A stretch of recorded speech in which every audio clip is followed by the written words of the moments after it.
بخێرهاتنەوە بەخێرهاتنەوە بۆ بەرنمێکی دیکەی کۆرکۆنکشن و سڵاوی من بەفراوی نووری و هاوکارم ساڵح دەمێجێر لە واشنگتۆنەوە بۆ ئێوە بینەرانی دەنگی ئەمریکا. ده برنامه ایرودا ام جوارا گلک راپورت و مجارین گرینگن امریکا و هرم و جهان پیشکش دکن دناو دجی آگاهین داوین اوکراینای انفلاسیونا ل امریکای ایریشن ترکیه ل شنگالی و هن مجارین دنجی هەروەها ئەمڕۆ سەرنج دەخەینە سەر دوایین هەواڵەکان لە سەردۆخی عێراق.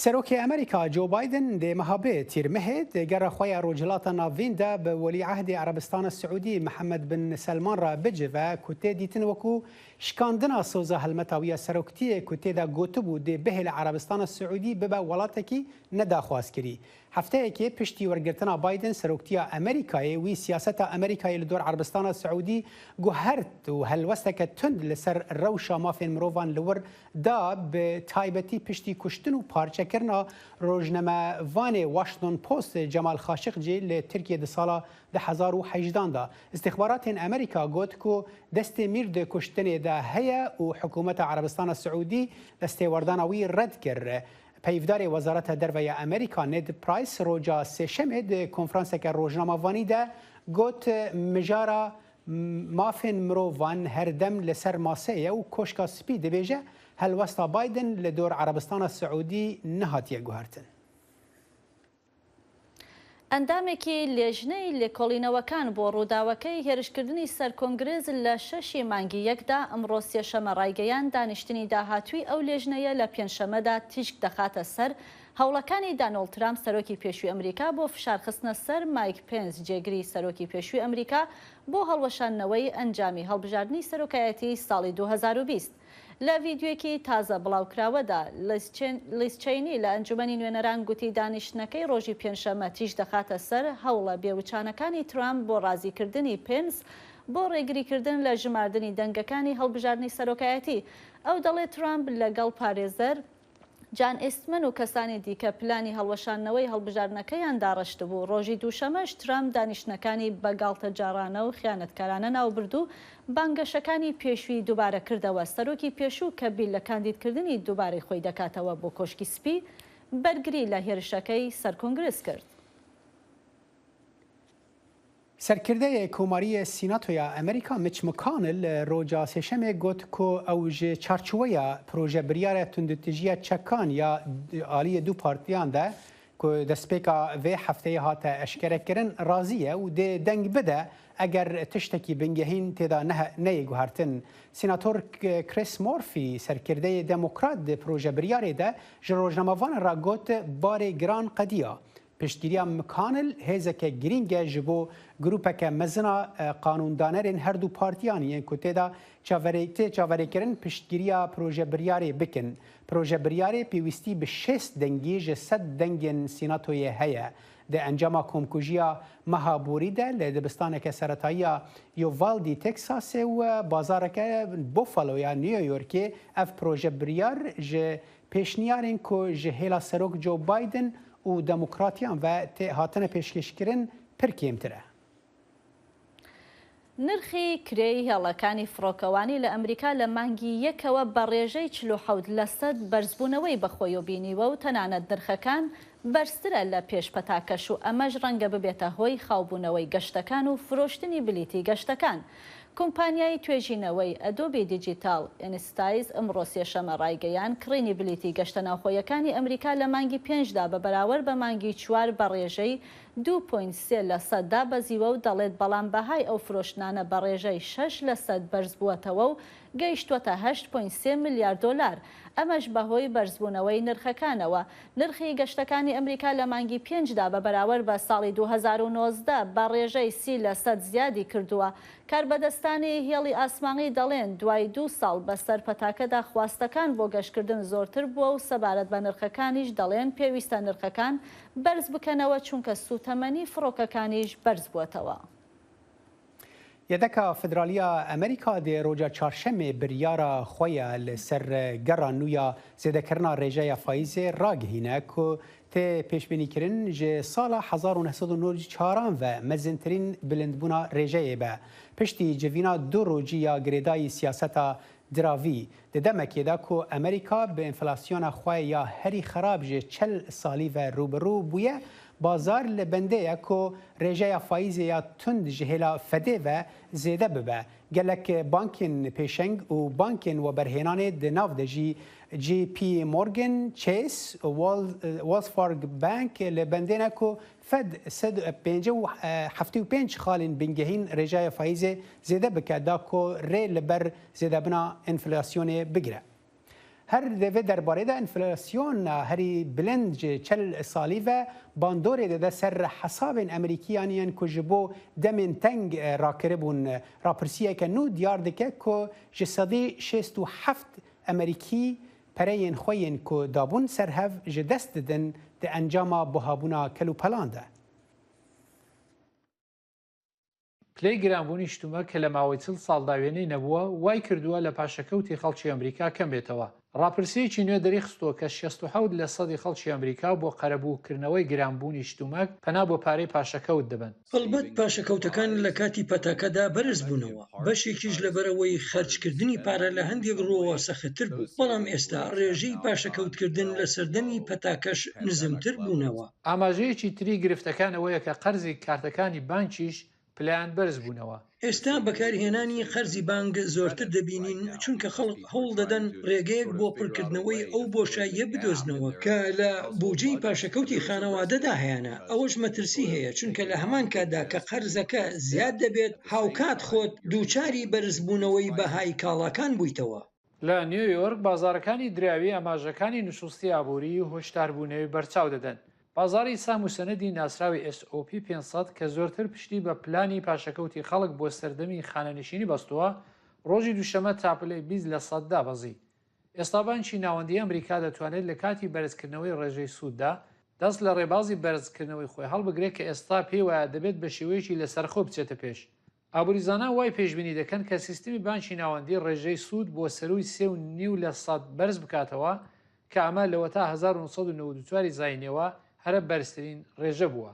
بەڵام کارناساندنی لە دۆخی ئێستای ئابووریدا دەرفەتێک هەیە. ئەوەندەش خراپ نییە. ڕێژەی پارە پاشەکەوتکردن بە هێواشیە بەڵام بێگومان بەر و ژوور دەچن. زۆر پێدەچێت ڕێژەی بێکاری بگاتە 4%. ئاماری دوایین جار زیاتر لە 11 ملیۆن دەرفەتی کار خەریکە دەڕەخسێت. هەروەها هەوڵی خاوەن سەرمایان بۆ دیاریکردنی ڕێژەیەکی دیاریکراوی سوود بۆ ماوەیەکی دیاریکرا بۆ داهاتوو لە دۆخی جۆراوجۆردا بووە.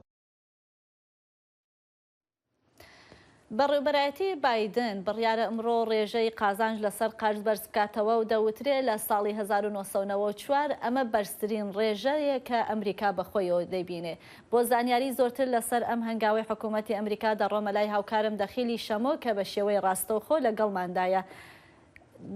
دەخیل ئەگەر دەنگی منت هەیە ئەو کاتت باش دەمێ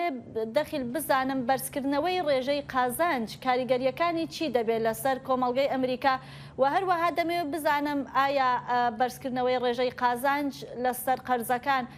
هەموو قەرزێک دەگرێتەوە یاوەکو هەر تەنها هەندێک قەرزی تایبەتە. با وەڵامی پرسیاری دووەم بدەم بێگومان هەموو قەرزێک دەگرێتەوە قەرزەکان لەسەر بگرێت لەسەر قەرزی خەڵک بۆ خانوو بۆ ئۆتۆمبیل بۆ هەموو شتێکی حتا کردت کارت کە پێدەڵێن کە کارتێکتە بێ بەکاری بینی دوای ئەوە پارەکەی بگەڕێنیتەوە قازانج لەسەر وەردەگرێت بانک قازانج کرد هەمووی دەگرێتەوە بەڵام بۆ پرسیاری یەکەم بێگومان ینی چەند خاڵێکی هەیە ینی ئەمە خەمی یەکەمی ئابووری ناسان ئەوەیە کە ئەم بەرزکردنەوەی ڕێژەی قازانج لەسەر قەرزەکانە بێ بەهۆی داکشانی ئابووری داکشانەوەی ئابووریان خابوونەوەی ئابووری ئەمە خۆمان دەزانین ئەم لە پێش ڕۆژی ڕابردووە ڕۆژ بە دوای ڕۆژ ئاڵ و گۆڕ و بازرگانی ئیسەحمەکان لە بازارەکانی ئەمریکادا دێتە خوارێ ئەمە یەک دووەم ڕەنگە ببێ بەهۆی ئەوەی کە ڕێژەی بێکاری بەرز ببتەوە جارێکی دیکە خۆمان دەزانین ئێستا لە ئێستادا ڕێژەی بێکاری لە ئەمریکا لە نزمترین ئازدایە ئەمە وەکو بڵێ شتێکی باشی ئابوووریە کە سەرۆک بایدن بەردەوام باس دەکا. خاڵی سێم خاڵی دیکەی ئەوەیە کە ڕەنگە ئەم بەرزکردنەوەی ڕێژەی قازانج لەسەر قەرزەکانیان نەبێ بە چارەسەریەکی بنەڕەتی. ئەگەر نەبوو بە چارەسەرێکی بنەرتی ئەبوو بەهۆی ئەوەی ئەبێ بەهۆی ئەوەی کە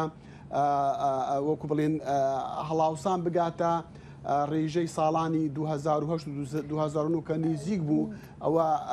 بەبێ بەهۆی داڕمانی ئابوو. باشە دەخیل باسی هەڵاوسانت کرد وەک دەزانی ئەو هەڵاوسانەی کە ئێستا ئەمریکای گرتووەتەوە وەک دەوترێت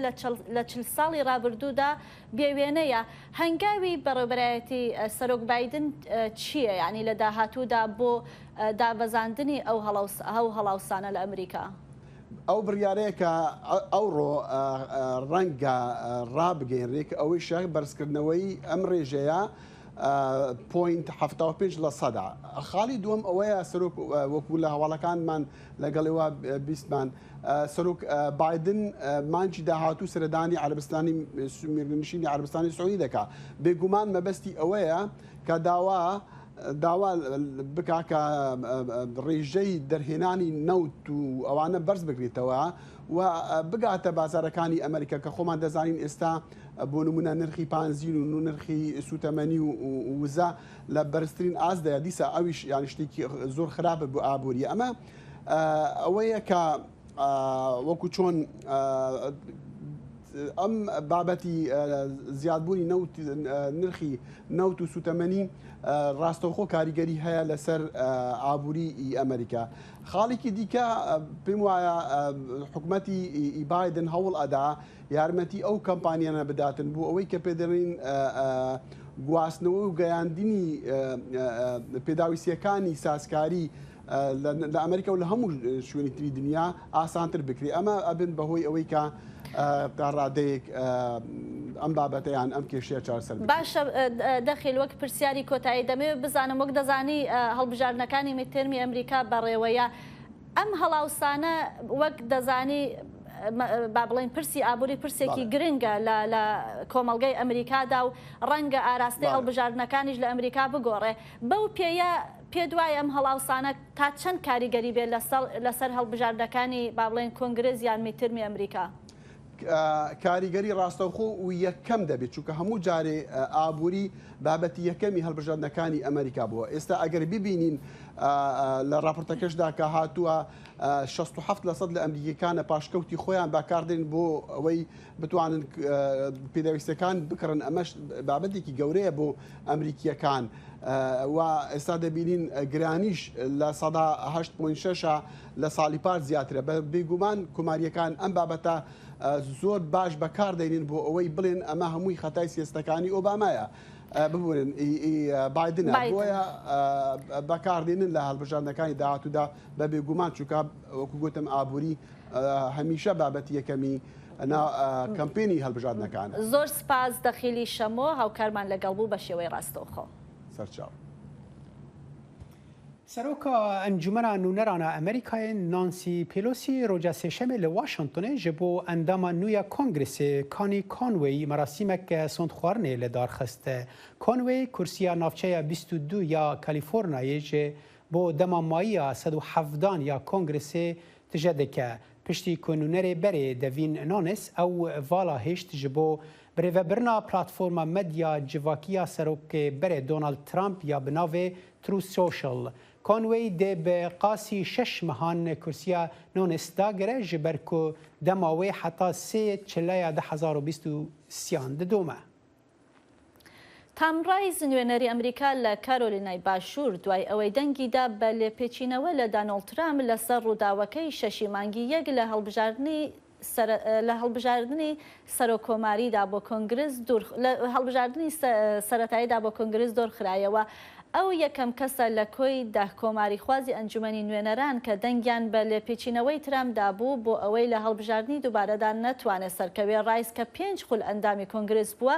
ڕۆژی سێشەمە لەلایەن ڕاسەل فرای نوێنەری ویلایەتەکەەوە شکستی هێنا کە لەلایەن ترامپەوە پشتگیری لێکرابوو. ڕایز لایەنگرێکی سەرسەختی سیاسەتەکانی ترامپ بوو لە واشنگتۆن، بەڵام گوتی هیچ بژاردێکی بۆ نەماوە جگە لە لێپێچینەوە لە ترامپ بەهۆی شکەسهێنانی لە هێورکردنەوەی ئەو جەماعەتە کە بە توندتیژی هەوڵیاندا بوو هەڵبژاردنەکان ڕاگرن و پشێوی دروست بکەن. هاوکاتیش لە ویلایەتی نێڤادا ئادام لاکسڵال هەربژێراوی ترامپ لە هەڵبژاردنە سەرەتایەکانی کۆنگرسدا توانی سەر بکەوێت. دو ئەفسەرین پۆلیس ڕۆژا سێشەمێ هاتن گولەبارانکردن و کوشتن دەماکۆ لێکۆنین لەسەر بویەرەکە ئێریشکردنێ لە تاخەکە لۆس ئەنجلسێ دەکردن و گومانبار لە جهێ بویەرێ مر لە گۆڕ دەستەلاتداران. سەرئەفسەر ئەندرۆ مێر ژێ نویسگەها کوشتنان یا ناوچەیە لۆس ئەنجلسێ گوت کۆ گومانبار پاشێ ژ ئوتێلە ڕەڤیا ناوە پارکینگێکێ جهێ کۆ لێ زیاتر گولەباران بوون. سەرۆکێ دەمکیە پۆلیسان لە ئەلمۆنتێ بن لۆیری گوت بەشێ پۆلیسان یە ئەلمۆنتی و جڤاک خەمگینن. وی گوت من بهستیە کۆ تەکانە ڕیا کۆ مرڤ ji mirinê derdixe evîna jiyanê ye û ji min bawer bikin ku ew hatin heskirin. Ev her du mirov hatin heskirin.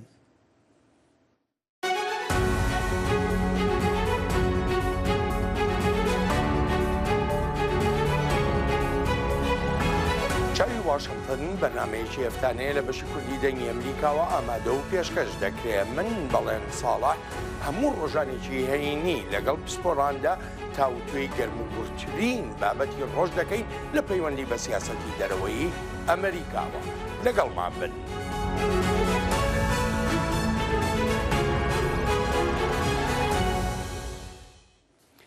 یەکینەیەکە ئۆپەراسیۆنên تایبەتین یوکراینایê li herêma Donetsk mayînên dijî tankan çandine da ku pêşî li pevçûnên leşkerên Rusyayê bigire.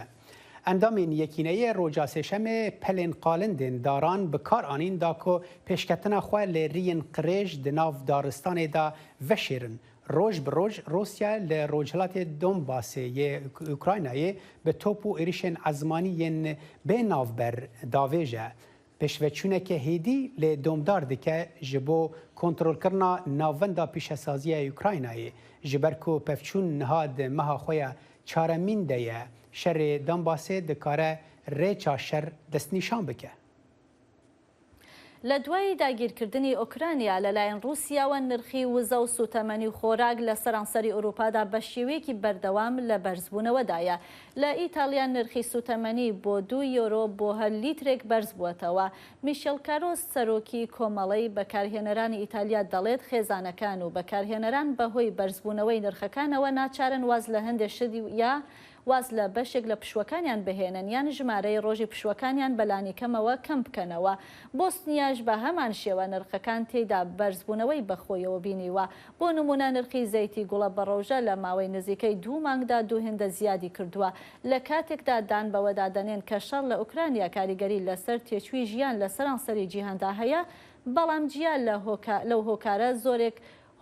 زۆرێک هۆکاری بەرزبوونەوەی نرخەکان لە بۆسنیا بە شکستی حکوومەتەکە دەزانن لە یارمەتیدانی هاوڵاتیانیان لە تێپەڕاندنی ئەو قەیرانەدا. بڕیارە بەم زوانە یەکێتی ئەوروپا بڕیار بدا لەسەر ئەوەی کە ئایا پێشنیاری ئەوە بکا کە ئۆکرانیا وەک کاندید بۆ ئەندامەتی یەکێتی ئەوروپا ناوی بدرێت یان نا. کۆمسیۆنی یەکێتی ئەوروپا کە دەبێت بە کۆی دەنگ پێشنیارەکە پەسەند بکە، بڕیارە لە دانیشتنی لووتکەی 23 و 24 مانگی 6 مشتومڕ لەسەرەوە پرسە بکە. لە کاتێکدا هەندێک لە سەرکردەکانی یەکێتی ئەوروپا ئاماژەیان بە پشتگیریکردن لەم هەنگاوە کردووە، هەندێک لە وڵاتانی ئەندامیش زۆر پشتیوانی لە بڕیارەکە ناکەن. بینەری راپۆرتێک دەبین لەم بارەیەوە. ئاوکاتی سەردانەکەی سەرۆکی کۆمسیۆنی یەکێتی ئەوروپا بۆ کیێڤ لەگەڵ سەرۆکی ئۆکراینادا کۆبووەوە بۆ توێژکردن لەسەر ئاوەدانکردنەوەی وڵاتەکە و هەروەهاش بەرەو پێشچوونەکان لە دۆسەی ئەندامەتی ئۆکراینە لە یەکێتی ئەوروپادا. بڕیارە لە چەند هەفتەی داهاتوودا یەکێتی ئەوروپا دەست بکات بە تاوتوێکردنی ئەندامەتی ئۆکراینە. هەر لەم مانگەدا سەرۆکی کۆمسیۆنی یەکێتی ئەوروپا بەڕێبەرانی وڵاتانی ڕۆژهەڵاتی ئەوروپای ڕاگەیاند بوونی ئۆکراینە بە ئەندام لە یەکێتیەکەدا لە بەرژەوەندی استراتیژی ئەوروپادایە و هەروەهاش پێشوازیکردن لەو داوایی ئۆکراینە ئەرکێکی ئاکاریە، بەڵام دەشڵێت پێویستە ئۆکراینە پێوانەکانی یەکێتی ئەوروپا و داواکاریەکانیش جێبەجێ بکە. هەرچەند ڕۆژێک پاش هێرشەکانی ڕۆژی 24 مانگی 2 ڕابردووی رووسیا بۆ سەر ئۆکراینە، ڤۆڵۆدیمیر زەلنسکی سەرۆکی ئۆکراینە نامەیەکی نار بۆ یەکێتی ئەوروپا تا دەست کرێ بە تاوتوێکردنی داوای ئەندامەتیەکەی. بەڵام هەندێک لە ئەندامانی یەکێتی ئەوروپا وەک هۆڵەندا، دانیمارک، نەمسا دوودڵن لەوەی ئۆکراینە ببێتە ئەندام. وەزارەتی دەرەوەی ئۆکراینە دەڵێت ئەو دوودڵیە دۆسیەکی ناوخۆیی یەکێتی ئەوروپایە. سەرەکیترین شت ئەوەیە کە پەیوەندی بە ئۆکرانیاوە نییە، بەڵکو دۆسیەیەکی ناوخۆی یەکێتی ئەوروپایە و پەیوەندی هەیە بە جیاوازی ڕوانینەکان و کێشەکانی ئایندەی یەکێتی ئەوروپا و زۆربوونی لیستی چاوەڕوانیەکانی وڵاتان بۆ بوون بە ئەندام، بە تایبەتیش وڵاتانی ڕۆژئاوای بەڵکان کە دەمێکە چاوەڕوان دەکەن. نوێنەری ئۆکراینە بۆ ئەنجومەنی ئەوروپا دەڵێ وڵاتەکەی لە سەدا 63 ڕێوشوێنەکانی ڕێککەوتنی لەگەڵ ئەوروپادا بەجێگەیاندووە و ئەمەش وەها دەکا نزیکتر بێتەوە لە پێوانە و ڕێوشوێنەکانی یەکێتی ئەوروپا.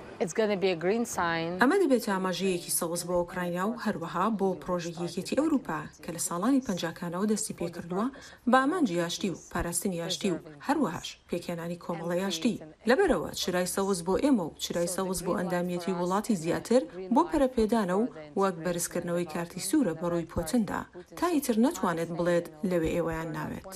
باڵیۆزی ئەمریکا بۆ ڕێکخراوی ئاسایشی و هاریکاری ئەوروپا دەڵێت ئەندامەتی ئۆکراینە لە یەکێتی ئەوروپادا لە بەرژەوەندی ئەمریکاشدایە. ئەمە باشترین ڕێگەیە بۆ ئۆکرانیا تا خۆی تەرخانکات بۆ ژمارەیەک دامەزراو نێوەن پارێزگاری دەکەین لە دیموکراسیەت و سەروەری کۆمەڵایەتی و پاراستنی خاکەکەی و هەروەها شەر هەموو تایبەتمەندیەکانی سربەخۆی لە وڵاتەدا کە پشتیوانی دەکەین و زۆر دەمێکیشە پشتیوانیان دەکەین. مایکل کارپنتەر دەڵێت ئۆکراینە پاشەوەی لەم شەڕە هەڵدەستێتەوە دەست دەکا بە ئاوەدانکردنەوە و دەبێتە وڵاتێکی بەهێزتر و یەکگرتووتریش بە بەراورد لەگەڵ پێشتردا. رێخستنا لێبورینەیە ناونەتەوەی ئەمنستی ئینتەرناشنال گوت کۆ بۆمبەبارانە بەردەوام یا رووسیا لە باژاری خارکیڤ ئوکرانیا لە ڕۆژهەڵاتی ئوکرانیایە و ئاڤێتنا ماینان کۆ بە ماینên بەڵاوبووی تێ ناسکردن دیگە ئاستا تاوانên شەر. نوێی ڕێکخراوی لێبوردنی نێودەوڵەتی ئەوەی لەلایەن ژان باپتیست گاڵۆپینەوە چاوی پێداخشێنراوەتەوە و ناوبرا و ڕاوێژکاری لێکۆڵینەوەکانی ڕێکخراوی ئاماژە پێکراوە دەڵێت بۆمبارانی بەردەوامی رووسی بە تەقەمەنی هێشووی بۆ سەر شاری خارکیڤ لە ڕۆژهەڵاتی ئۆکرانیا و هەروەها باراندنی مین لەو جۆرەی پارچەیەکی زۆر بە دەوری خۆیدا پەرش و بڵاو دەکاتەوە کاتێک دەیدا بە زەویدا دەڵێت ئەمانە دەگەنە ئاستی تاوانی جەنگ کە کوژرانی بەسەدان هاوڵاتی مەدەنی ئۆکرانی لێکەوتوتەوە. لەو بارەوە ژان باپتیست گاڵۆپین ڕاوێژکاری لێکۆڵینەوەکان لە ڕێکخراوی لێبوردنی نێودەوڵەتی گوتی بەکارهێنانی ئەم جۆرە چەکانە هەتا ئێستا بە تاوانی جەنگ دادەنرێن ئەگەر هاتوو ئەم چەکانە بە شێوەیەکی هەڕەمەکی بەکار بهێنرێن و ببنە مای کوشتنی کەسانی مەدەنی یان زیان پێگەیاندنیان. بۆ نمونە گاڵۆپین ئاماژەی کرد بە کردنە ئامانجی یاریگەیەک لە شاری خارکیڤ بە بۆمبی پێشووی و گوتی ئەوەش کوژرانی 9 کەس و هەروەها برینداربوونی 35 کەسی لێکەوتەوە. هاوکات ژان باپتیست ڕاوێژکاری لێکۆڵینەوەکان لە ڕێکخراوی لێبوردنی نێودەوڵەتی گوتیشی شاری خارکیڤ ئەوەی دووەم گەورەترین شاری ئۆکرانیا دووچاری بۆمبارانی نیمچە ڕۆژانە دەبێتەوە لەو کاتەوەی رووسیا لە 24 مانگی دووەوە هێرشی کردە سەر ئۆکرانیای هاوسێ و کاربەدەستانی ئۆکرانی لەو بارەیەوە گوتیان 606 کەسی مەدەنی کوژراون و 600,000 کەسی شاری خارکیڤیان بەجێهێشتووە. ڕێکخراوی لێبوردنی نێودەوڵەتی دەڵێت لەو لێکۆڵینەوەی کە لە مانگی نیسان ئەنجامیدا و 14 ڕۆژی خایان گەیشتە ئەو دەرئەنجامەی رووسیا بۆمبی هێشویی و مینی لە خارکیڤ بەکارهێنا بوو. هاوکات ڕێکخراوی لێبوردنی نێودەوڵەتی لە راپۆرتەکەیدا دەشڵێت بردومانکردنی بەردەوام و هەڕەمەکی و بێ دەست پاراستن لەلایەن هێزەکانی رووسیاوە بۆ سەر ناوچەی نیشتەجێی هاوڵاتیان لە شاری خارکیڤ کوژران و برینداربوونی بەسەدان هاوڵاتی مەدەنی ئۆکرانی لێکەوتوتەوە. دەشڵێت ئەمە دەگاتە ئاستی تاوانی جەنگ.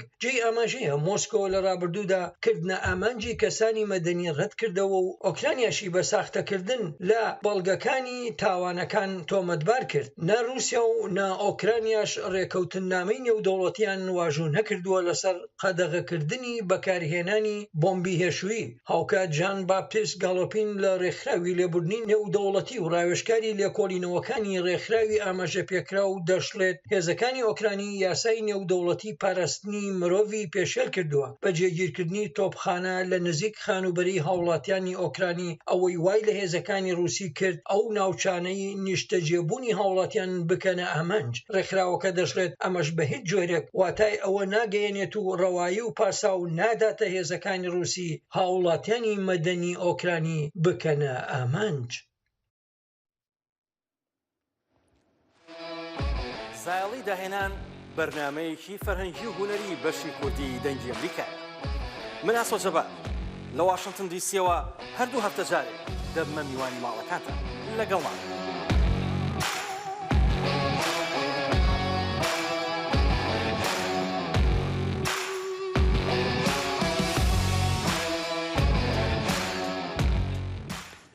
ارتشا ترکیه ایرو چهارشنبه ل ناحیه سنون و یا شنگال دو ایریش پیک آنینه یک جوان ل مجلس گلا سنونیه و یا دنجل فروشگاه ولاتی کی سیویل دایه و ده انجام ده تنها 3 کس هاتنه کشتن و بهتری 5 کسان بریندار بونه. جبو آگاهی بهتر لدور وان ایریشان و هر وها لدور پلان ترکیه اپراسیونه که لباکور روجلات سوریه هفکارین ما اوزلامیا ساک جناوندا نوچین دنگ امریکا و کاوا عمر پیامنری ما لموصل کناج دهوک به مرانه دما و باش کاوا آگاهین داوی لدور وان ایریشان چنل جمته.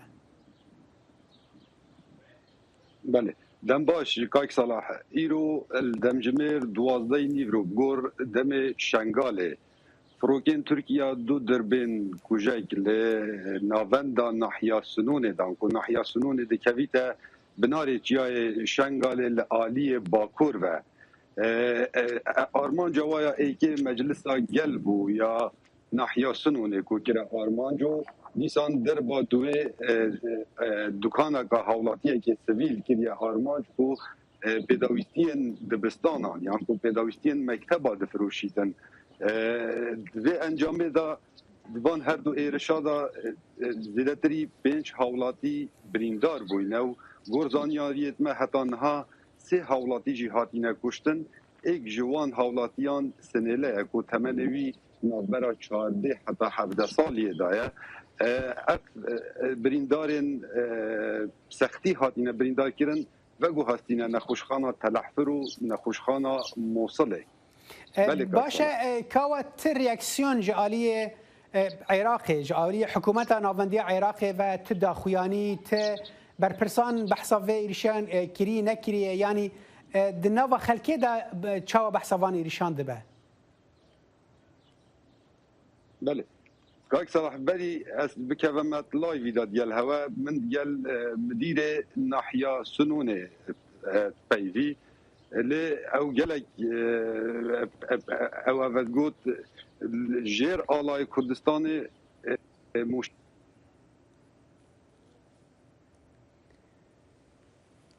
از باورم دنگی تا حتی برین هر حال از وگرم جم تکاو حتی دنگی تا چید به از بچم جم ازلم الوی دره ناوندا نوچین دنگی امریکا ازلم یعنی ت لواشنطن تا آگاهی درباره وان ایریشان باوی تایبت ایریشن لشنگال بوی تشتک هيا تبر پرسان بحثاوی کریه نکریه و پشتی وجه دور او اپراسیون پلان کریه ترکیه که تم دخوازه لباکر وجلات سوریه بکه تشتکی نود و درباره ده هيا بله صالح دما حتی کو برنامه ما دست پیکر جی کردستین امریکی روبریا بایدن سر ایریشا شنگاله یا کو ایرو پیکاتیه ت داخویانی نهاتیه راگاندن لگور شوپاندن امه لدبه کو د پرس کنفرانسا روزانه یا پنتاگونه کو او دمجمیرین پیشته وره درخستن او مجار تکه و روجوی هر واجه آلیدن و نتنه اف براستی صالح اف چند روزن لواشنطن سر اپراسیونا پلانکری یا ترکیه ام تو داخویانی نابینن لی دشونه ده ام نرخاندن شیروه و هن راگاهاندن گرینگ ین پسپور و شیروه کاران دبینن یک جوانا کو ام دکارن به تماشوان خوره پاروه بکن اوه تی گوتون کو لواشنطنه شانده کی پای بلندی یا ترکیه به سروکتیا شورمند سرکیه اردوغان ابراهیم کالن افدروجن سردانک نفرمی لواشنطن پکتینن و لپاش درین گرتی به کاربدستین امریکی ره جوینین گلک گرین پکتینن تی گوتن کو kalın uşandaya Türk jibo ku peyama Erdoğan ku dibêje em ji bo operasyonek Türk ser Rojava ya ser heremên Kurdên li Sûriyê destûrê ji tu welatekî nekin tevî nerazîbûnên Amerîka û welatên Rojavayê veguhestinê rêveberiya Biden bike lê hevdem bi rasteres çavêriya ciddiyeta nerazîbûnên Amerîkî jî bikin. Her wa pispor باشه ئۆزدەم ببرێزێ vegeriم cem te ez bawerim kawa dîsa vegeriya kawa min dixwest vê xala xwe berdewam bikî têda berpirs desthilatdarên herêmê çi behsa çi dikin divê derbarê de her wekû pêştir min diya kirî min peywendî rêveberê Nahya Sinûnê kir wî wisa bû min aşkera kir ku jêr alayê Kurdistanê mûşekên jêr alayê Iraqê bibûre mûşekên Tirkiye dihêne me çunke ew cihê hatiye armançkirin Salah ew cihekê dezgehên fermangehên fermî yên Nahya Sinûnê lêne û heman dem da cihekê bazirganî ye ku xirvebûna xelkê sivîl wêrê tête kirin lewma zorbey qurbaniyên vê êrişê ve her du dirbên li Nahya Sinûnê kirîn hawlatiyên sivîl bûn. باشه ez biçim cem özlemê dîsa özlem yani li gor şîrovakar behsa wê yekê dikin nakin ev ne êrişeyekê ku li başûrê Kurdistanê em bibêjin li Iraqê bi giştî li dijî em bibêjin gor ku Tirkiye dibêje endamên girêdayên Partiya Karkerên Kurdistan PKK ne em dizanin ku li operasyona wan li Bakur Rojhilatê Sûriyê ew jî bi vê armancê ye girêdanek di navêna wê operasyonê û van êrişan de heye tune ye li gor şîrovakar dibêjin بله لگور شیروکارن امریکی دبیجن کو جوخه اف دمکی درجه ترکیه اپراسیونین خونه بردوامی لی بتایبت جی ایرشین درونی لی حرم کردستان عراقی و لی حرمین دبن کنترل کردن لی سوریه بردوام دکن و اف پروژه یک برفره یا پلانکری یا ترکیه و اوی به وی ایرشا پلانخواه به operasyonek taybet ya li Sûriyê berdewam bike. Her wiha pisporên Amerîkî dibêjin ku piştî serdana İbrahim Kalın û şandeya Türk dibe ku di demek Kürt de Türkiye dest bi operasyona xwe ya li Sûriyê bike. Baş e. Özlem Yasak ji navenda nûçeyên dengê Amerîka û Kawa Umer peyamnêrê me li Herêma Kurdistana Iraqê gelek spas bû dema we. دوا بە دوای دەست لە کارکێشانەوەی نوێنەرایەتی ڕەوتی سەدر لە پارلەمانی عێراق ئەو وڵاتە دەکەوێتە ناو کێشمەکێشێکی تری ئاڵۆزی سیاسیەوە. ئەم بڕیارەی موقتەدا سەدر پرسیارە گەلێکی زۆری لە شەقامی عێراقدا دروست کردووە لەوانەش ئایا پرۆسەی سیاسی لەو وڵاتەدا بەبێ ڕەوتی سەدر بەڕێوە دەچێ یان ئەو هاوپەیمانیەتی دوای هەڵبژارنەکانی مانگی دەی ڕابردوو پێکێنران چارە نووسیان چی دەبێ؟ ئایا ئەگەری دووبارەکردنەوەی هەڵبژارنەکان لە ئارادایە؟ سنوور کەریم پەیامنێری دەنگی ئەمریکا و هەروەها دڵشاد ئەنوەر پەیامنێری دەنگی ئەمریکامان لەگەڵە لە سلێمانی و لە گەرمیانەوە بە شێوەی ڕاستەوخۆ. دڵشاد و سنوور سپاسی ئامادەبوونی هەردووکتان دەکەم. سنوور دەمەوێت لای تۆ دەست پێ بکەم. هەندێک لایەن داوایان کردووە هەڵبژارنەکان دووبارە بکرێتەوە. ئەگەری دووبارەکردنەوەی هەڵبژارنەکان بەڕای تۆ چەندە؟ ئەم کاتتان باش دیارە وەکوزانین ئەو بڕیارە لە ناسنەوەی شانەوەی ڕۆژی سەدر لە ناو پەرلەمانی عێراق بڕیارێکی لە ناکاو بوو بۆ هەموو لایەنەکان بە تایبەتی بۆ ئەو لایەنانی کە ئیتفاقی هاوبەشیان لەگەڵ ڕەوتی سەدرا هەبوو بەڵام بەڕای چاودێران بەپێی ئەو شوێنەوە واقعی شوێنەوەی سیاسی دۆخی عێراق لە ئێستادا ئەگەری دووبارەکردنەوەی هەڵبژاردن بەڕای بەشێک لە چاودێرانش ئەگەرێکی دوورە لەبەرەوەی لە ڕاستیدا عێراق لە ڕووی سیاسیەوە بەتەواوەتی هیلاکە، شەقام هیلاکە، شەقام تووڕەیە. ئەگەر باز لە دۆخی هەرێمی کوردستانش بکەی لە هەمان دۆخدا گوزەرەکە. دۆخی هەرێمی کوردستانش لە ڕووی سیاسی و ئێستا نالەبارە و لە ڕووی پێگەی جەماوەری شەقامیشەوە بەڕاستی خەڵک زۆر تووڕەیە. بۆیە هەم لایەنە سیاسی کوردیەکان لەگەڵ دووبارەکردنەوەی هەڵبژاردننی هەڕێی من لە ئێستادا و هەم عێراقیش لەبەرەوەی کە بۆ خۆی هەڵبژاردن ئەنجامدانی هەڵبژاردننی پێشوەختە بوو. بۆیە دووبارەکردنەوەی هەڵبژاردنێکی پێشوەختەی کرد بەڕێی من ئەگەرێکی تا ئاستێک دوورە. باشە دەگەڕێمەوە لات سنوور با بڕۆینە لای دڵشادیش. دڵشاد ئەگەر گوێت لە دەنگم هەیە دەمێ بزانم وەک باز دەکرێت دەڵێن دوای کشانەوەی پارلەمانتارانی ڕەوتی سەدر هەندێک پێیان وایە سەدر تەماشاکەر و بێدەنگ نابێت لە مەڕدۆخەکە و پێ دەچێت وروژاندنی شەقامی عێراقی و ئاڵۆزکردنی دۆخەکەی لێ بکەوێتەوە. زانیاریەکانی ئێوە چی دەڵێن؟ بەڵێ زۆر سپاس دیارە ئەوەی کە تازەترین زانیاری کە لە ئارادا ئەوەیە کە ڕەوتی سەدر دوای کشانەوەیان لە پەرلەمانی عێراق سەدر خۆی پەرلەمانتارەکانی بانگێشت کردووە بۆ حەنانە بۆی لەگەڵیانە کۆ ببێتەوە ڕەنگە ئەمڕۆ یاخود سبەی لەگەڵ پەرلەمانتارەکانە کۆ ببێتەوە. هەندێک زانیاری لە ئارادایە کە سەدر جۆرێک لە پاشگەزبوونەوەی پێوە دیار بێ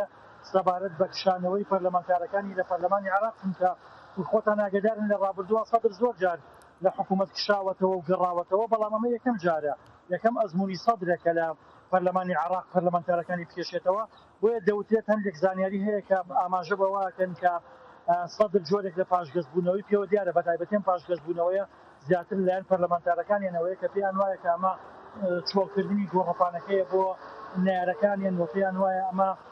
لە کاتێکە کاوان 73 کورسیانەیەوە گەورەترین کوتلەی پەرلەمانین بەجێهێشتنی گۆڕەپانەکە بۆ لایەنە ڕکابەرەکانیان بەتایبەتی چوارچێوەی هەماهەنگی لە بەرژەوەندی ئەواندا نییە. بۆیە ڕەنگە ئەمڕۆ سبەینە دوای ئەوەی کە ڕەوتی سەدر خودی سەدر لەگەڵ پەرلەمانتارانی ڕەوتی سەدرا کۆ ئەبێتەوە ڕەنگە بڕیارێکی تر بدەن. ئایا بە بڕیاری کشانەوە و پاشگەزبوونەوە و گەڕانەوە بۆ پەرلەمان کە خواستی پەرلەمانتارەکانیانە یاخود سووربوونی سەدر لەسەر کشانەوە لە پەرلەمان و هەوڵی با بڵێن ئۆپۆزیسیۆن بوون لە دەرەوەی دام و دەستگا فەرمیەکانی حکوومەتی عێراق مەبەستم پەرلەمان و حکوومەتە.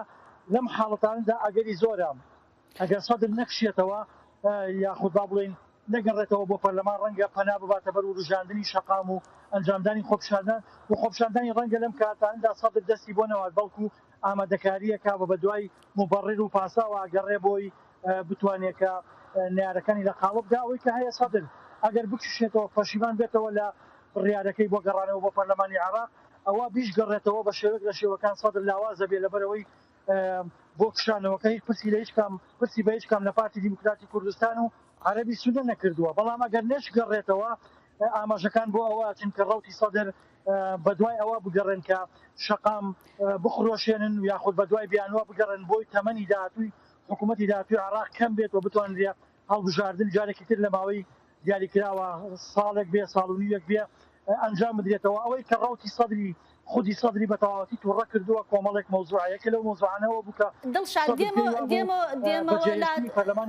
دڵشاد دێمەوە لات بۆ قسەکردن لەسەر ئەو بابەتە، بەڵام پێشەوە دەمەوێت پرسیارێکی دیکە لە سنوور بکەم. سنوور وەک دەوترێت دەڵێن هەندێک گۆڕانکاری لەوانەیە بەرچاو بێتە ئاراوە، یەکێک لەو گۆڕانکاریانە دەڵێن لەوانەیە گۆڕانکاری لەسەر هاوپەیمانێتیەکەی دوای هەڵبژاردننی نێوان با بڵێن سوننەکان و پارتی دموکراتی کوردستان و هەروەها ڕەوتی سەدر بێ. پێ دوایە لە دوای ئەم کشانەوەیە با بڵێن کشانەوەی پارلەمانتارانی سەدر لە پارلەمان گۆڕانکاری لەسەر ئەو هاوپەیمانێتیەش دروست ببێ؟ بەدڵنیاییەوە هەر خۆی کشانەوەی سەدر ئۆتۆماتیکی ئەو اتفاقە سێقۆڵی نێوان پارتی و سەدرەکان و بەشە سوننەکانی هەڵوەشاندەوە. وی ئێستا دۆخەکە بۆ پارتی بە بەڕوای من قازاندنیستە لەبەرەوەی کە لە دۆخێکی ئەحراجی ناوخۆیی و دەرەکی شام پارتی دیموکراتی کوردستان بە بەشداریکردنی لە ناو ئیتفاقیە لەبەرەوەی بەشێک لە لایەنە کوردستانیەکان پێیان وا بوو کە بەشداریکردنی پارتی لەو ئیتفاقە تێکدانی یەکگرتووی لایەنە کوردیەکان بووە. بۆیە لە ئەگەری هەڵوەشانەوە ئیتفاقە طبعاً پارتی پێویستە بگەڕێتەوە جارێکی تر بۆ مێژی دەستی بۆ من پێم وایە لەلایەکەوە دەمێنێتی گونجاو بۆ لایەنە کوردستانیەکان کە پاکێجێکی هاوبەشی کوردستانی ئامادە بکەن بێگریزی پورجارێکی تر بچێتەوە ناو ملانەکانەوە بچێتە ناو ئیتفاقەکانەوە بە پێ زانیاریانی کە من لە بەردەستمە طبعا ئەو ماوەی دوو ڕۆژە هەمومان نەزانین هەڵبژێرکێکی یەکێتی نیشتیمانی کوردستان بە سەرۆکایەتی هاوسەرۆکێکی باغ پاڵەوانی لە بەغدا بۆی کە بتوانن لە ماوەی ئەم 20 ڕۆژەدا بە تایبەتی لە کات جەژنی قوربان واتە دەکاتە دەی خەوت کە دانیشتنی ئاسایی پەرلەمانی عێراق دەست پێ دەکاتەوە تا ئەو کاتە بتوانن هەموو لایەنەکان کۆ ببنەوە بە تایبەتی ئیتفاقی بینی پارتی یەکێتی دروست ببێتەوە بە پاکێجی کوردستانیانە بچنەوە پێشەوە بۆی کە پێکهێنانی حکوومەت بە زۆرینەی دەنگ پێ بپەڕێنن بەڕێی من ئەمە خۆناکێکی ئاسان نابێت بەرەوەی سەدر ڕاستە ئێستا لەناو پەرلەمان پیشاوەتەوە بەڵام ئەمە دەلالەت بێت لەوەی کە سەدر بە بێدەنگی دابنێشێت لەبەرەوەی کە یەکێک لە کاندیدەگرتەکان بۆ پۆستی سەرۆکوەزیران بنووری مالکیە کە خودی سەدر دووکەی لەسەری هەیە قبولکردنی ئەوە لە پێکهێنانی حکوومەت بە سەرۆکایەتی نووری مالکی باوەڕ ناکەم لە لای خەڵکیەکان جێگەی قبولکراو بێت بۆیە بەڵام بۆ کورد پێم وایە دۆخەکە زەمینەکە زەمینەیەکی لەبارە کە دەتوانێت سوود لەم پاکێجە وەربگرێ لەم دۆخە وەربگرێ بە تایبەتی کە عێراق لە ئێستادا لە دۆخێکی اقتصادی زۆر باشەیە بەشێکی قەرزەکانی یاوەتەوە کورد دەتوانێت بەشێک لە بەرگە دەستوریەکانی بگەڕێنێتەوە بە پاکێجی هاوبەشی کوردستانیانە بچێتە باشە ئیتیفاقدا لەگەڵ لایەنەکانە بەکارێت زۆر باشە سنوور بە بگەڕێنەوە بۆ لای دڵشادیش بۆ تەواوکردنی خاڵەکانی دڵشاد باسی هۆکارەکانت کرد گوێمان لێ دەبێت بەڵێ دیارە سەدر کاتێکە لە بڕیاری کشانەوەیدا لە پەرلەمانی عێراق پێی وابوو دەتوانێت لەو ڕێگەیەوە کە عملی سیاسی لە عێراق کە ماوەی نزیکەی ساڵێکە تووشی چاقبەستی و بۆ جارێکی تر بیشڵاقێنێتەوە بەوەی کە ببێتە هۆی هەڵوەشانەوەی پەرلەمان و تعطیلکردنی عملی سیاسی و ئەنجامدانەوەی هەڵبژاردن کە سەدر پێی وابوو ئەگەر هەڵبژاردن ئەنجام بدرێتەوە دۆخەکە لە بەرژەوەندی سەدر کۆتایی پێدێت بەڵام دوای کشانەوەی ڕەوتی سەدر پێی وابوو کە کۆمەڵێک لە پەرلەمانتارانی سەربەخۆوە پێی وابوو کە عەرەبی سوننە و تەنانەت هاوپەیمانەکانی تریشی لە پەرلەمانە کشێنەوە و بەم شێوەیە عملیەکە دۆخی سیاسی عێراق ئەشڵەقێنەوە و لە چەقبەستووی دەرباز دەکەن بەڵام ئەوەی کە مای چاوەڕوان نەکراو بوو بۆ سەدرەوە بوو کە ڕاستەوخۆ دوای کشانەوەی ڕەوتی سەدر چوارچەوەی هەماهەنگی و هەستیان کرد کە بۆشاییەکەیە کە ئەتوانن لەمە دوپەڕی بکەنەوە کەوتنە جموجوڵ بێ پێکهێنانی حکوومەتی عێراق و دیارە ئەوان باس لە کاندیدکردنەوەی نووری مالکی سەرۆکوەزیرانی پێشووی عێراق بکەنەوە جارێکی تر بۆ پێکهێنانی حکوومەت کە مالکی ڕکابەرێکی توندی سەدرا و ئەتوانم بڵێم ناکۆکیانی نێوانیان لە ناکۆکی سیاسیەوە سەری کێشاوە بۆ ناکۆکی شخصی ئەمە بە شێوەیەک لە شێوەکان وەکو جۆرێک لە تەحەداکردنی سەدر لێکرایەوە ئەمە سەدری بە تەواوەتی تووڕە کرد و خاڵێکی تریش کە سەدری جاری تووڕە کردەوە بوو کە سەدر پێی وا بۆ هێزانی کە لە گەڵیا بوون پێشتر ئەوانیش بایکۆتی عملی سیاسیەکەن و پەرلەمانی عێراق تووشی هەڵوەشانەوە و ڕۆیشتن بۆ هەڵبژاردننی پێشوەختەکەن بەڵام هەموو ئەمانە ڕووی نەدا لە هەمان کاتیشدا هاوپەیمانەکانی سەدریش لە سەدر تووڕەن چونکە سەدر ئەو بڕیاری کەدای بۆ کشانەوە لە پەرلەمانی عێراق تاکلایانە بوو و پرسی هیچ لایەنێکی نەکردبوو ئەوەی کە من بە دوواداچوونم کردووەوە گفتوگۆم لەگەڵ زۆرێک لە بەرپرسانی سیاسیا کردووە ئەوان باس لەوەکەن کە بڕیارەکەی سەدر بڕیارە کتوپڕەکەی سەدر تەنانەت بۆ پارتی دیموکراتی کوردستان و عەرەبی سوننەش با بڵێن کتوپڕ و چاوەڕوان نەکراو بوو و ئەتوانم بڵێم حەلبوسی کە خۆشی لە دۆخێکی خراپە بوو کە جۆرێک لە موامەرەی لەسەر بوو هەوڵە درا کە با بڵێن دۆسیە یاسایی بۆ زیندوو بکرێتەوە لە پۆستەکەی لا ببرێ کتوپڕ دوای کشانەوەی سەدر ئەم دەرفەتەی قۆستەوە و باسی لەوە کرد کە پەرلەمان هەڵاوە شوێنرێتەوە و شوێنی کورسیەکانی سەدر پڕەکرێتەوە ئەمە بە شێوەیەک لە شێوەکان پەیامێک بوو ئەمەی کە حەلبوسی گەیاندی بۆ چوارچەوەی هەماهەنگی بەوەی کە پێشتر ئەوان لەگەڵ لەسەری زۆر باشە دڵشاد بەداخەوە کاتەکەمان کۆتایی پێهاتوو زۆر سپاسی هەردوو پایامنێرمان لە سلێمانی و گەرمیان و دەکەم سنوور کەریم و دڵشاد ئەنوەر کە لەگەڵماندا بوون.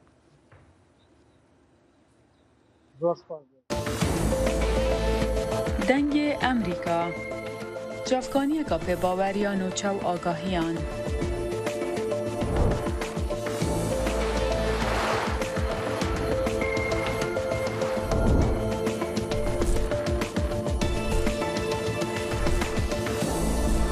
برای مالپەر و پلاتفۆرمên میدیا civakîya dengê Amerîka bala xwe bidin pêzanîn û nûçeyên cîhanê.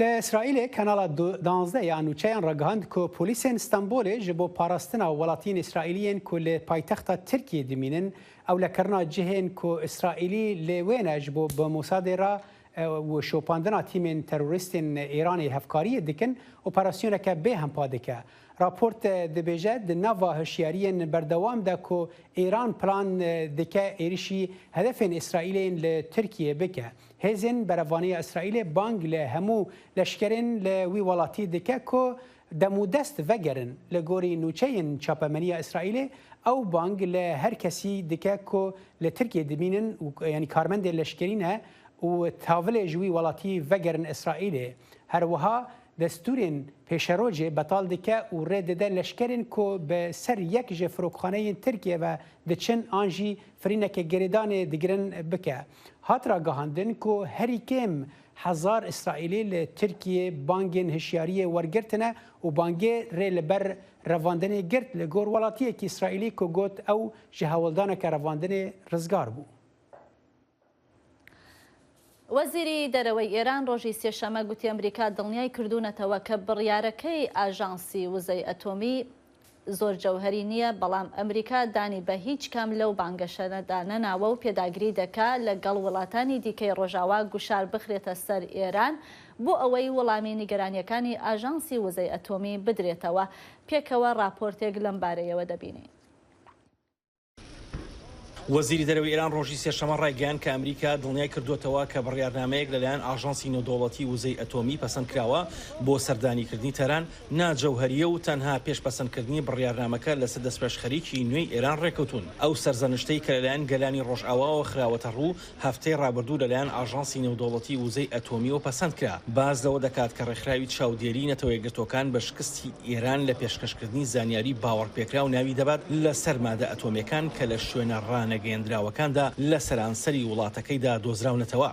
لە ناکاو لایەنی ئەمریکی بۆ ئەوی گوشاری سیاسی بخاتە سەر کۆماری ئیسلامی ئێران و بێگومان بۆ بەدەستێنانی دەستکەوتی زیاتر لە دانوستانانە ڕاستەوخۆکاندا پێشنیاری بڕیارنامەیەکیان کردو بۆ ئاژانسی نێودەوڵەتی وزەی ئەتۆمی هەرچەندە ئەمریکیەکان پێیان ڕاگەیاندین کە ئەو بڕیارنامەیە وا بووە بڕیارێکی ناجەوهەریە هەر کردەوەی پێشکەشکردنی بڕیارنامەیە گوای لێکردین ئەمریکیەکان لەخستنە ڕووی بێبەش بکەین ئێمە پاکجێکی نوێ و دەستپێشخەریەکی نوێمان خستە سەر مێزەکە ئەمریکیەکان دەستپێشخەریەکەیان قوبوڵ کرد بەڵام پێداگریان لەسەر دەرکردنی بڕیارنامەکە کرد ئێستا هەنگاوی ناوەکی زیاتر لەلایەن کۆماری ئیسلامی ئێرانەوە لە کاردانەوەی ئەو بڕیارنامەیەدا هەیە بەڵام ئێمە خۆمان لە دانوستانەکان بە دوور ناگرین. لە بەرامبەردا ئێران دەستی کرد بە لابردنی 27 کامێرەی چاودێری لە شوێنە ئەتۆمیەکان لە سەرانسەری ئەو وڵاتەدا و هەڕەشەی ئەوەی کرد کە لە داهاتوودا هەنگاوی زیاتر بنێت هەرچەندە ئەمریکا دانی بە هیچ کام لەو تومەتانەدا نەناوە و پێداگری کردووە کە لەگەڵ وڵاتانی دیکەی ڕۆژئاوادا هێزەکانیان یەک خستووە بۆ فشارخستنە سەر ئێران بۆ هاوکاریکردن لەگەڵ ئەو ئاژانسا. پێشواسی لە پابندبوونی وەزیری دەرەوە دەکەم لە بەردەوامیدان بە دانوستان ئێمە پێمان وایە دیالۆگ و دیپلۆماسی ئامڕازە سەرەکیەکانن بۆ بەدیهێنانی ئاشتی ئێمە بەو پەڕی خۆشحاڵیەوە چاوەڕێی ئەو ڕۆژە دەکەین کە پلانی کاری هاوبەش بگاتە ئەنجامێک کە مافی گەلی ئێرانە ئەویش دیالۆگ و دیپلۆماسیەتە ئەمە مافی گەلی ئێرانە. وتوێژەکان لە ڤێننا سەبارەت بە ڕێکەوتنە ناوەشیە چەقبەستۆکە لەگەڵ ئێراندا لە مانگی چوارەوە وەستاوە لە دوای شکستهێنانی ئەو ڕێکەوتنە ئێران سەنتەرویجی پێشکەوتوو بەڕێوە دەبات و خاوەنی کۆگایەکی خێرای یۆرانیۆمی پیتێنراوە شارەزایانی نەهێشتنی چەکی ئەتۆمی هۆشداری دەدەن کە ئێرانی هێندەی پێویست تا لە 160 یۆرانیۆمی پیتاندووە هەنگاوێکی تەکنیکی کورتە تا ئاسی دروستکردنی چەکی ئەتۆمی کە لە سەدانەوەیە بۆ ئەوەی یەک چەکی ئەتۆمی دروست بکات ئەگەر بڕیاری ئەوە بدات بەڵام ئێران پێداگری دەکات کە بەرنامەکەی بۆ مەبەستی ئاشتی خوازانەیە. تیمەکانی گەڕان ڕۆژی سێشەمە دوای ئەوەی ڕەشەبا و زریانێکی تون ناوچەکانی ڕۆژئاوا و بەشێک لە باشووری وڵاتی ئەمریکایان گرتەوە تەرمی کوڕێکی تەمەندە ساڵانیان لە گۆمە ئاوێکی شارێکی مڵواکیدا دۆزیەوە. بە پێی زانیاریەکانی بەرپرسانی ئاگرکوژێنەوە و پۆلیسی مڵواکی دوو کەسی تەمەند 30 ساڵ کە ئێوارەی دووشەمە لە هەوڵی ڕزگارکردنی منداڵەکەدا چوونەتە ناو ئاوەکەوە هێشتا بێسەر و شوێنن کاربەدەستان ڕایەنگەیان شەوی دووشەمە تیمەکانی گەڕان بەهۆی بارودۆخی مەترسیدارەوە نەچوونەتە ناو تۆنێلەکانەوە و لە بری ئەوە فڕۆکێکی بێفڕۆکەوانیان ناردووەتە ژوورەوە بۆ دۆزینەوەی ونبووەکان. دوای زریانە توندەکان لە ویلایەتی ئەلینۆز و ئیندیانا و میشیگان و ئۆهایۆ زیانێکی زۆر دراوە لە هەندێک لە ناوچەکان وڵاتەکان و لە هەندێک شوێنی ئەو ویلایەتانەدا ئاوێکی زۆر کۆبووەتەوە. بینەرهێژا لەڤەر کورد کۆنێکشن ئایرۆ بە داوی هاتە بهێڤینە تشتێمە پێشکەشکری بدلێ وەبن ون دکارن هەر راپۆرت و تشتێن ناوا بەرنامەیەدا پێشکەش بووی لەسەر پلاتفۆرمên دەنگی ئەمریکا بشۆپینن تا سبەهی سلاڤên هەفکارên من خالد فتاح بێریڤان یوسفی فرهاد فلاحی لە کۆنترۆلێ و لەڤەر لە ستودیۆیê بەفرا و نۆری و من ساڵح دەمیجەر هەر شاد و بەختەوەر بن. تا بەرنامەیەکی تر هەر شاد و بەختەوەر بن.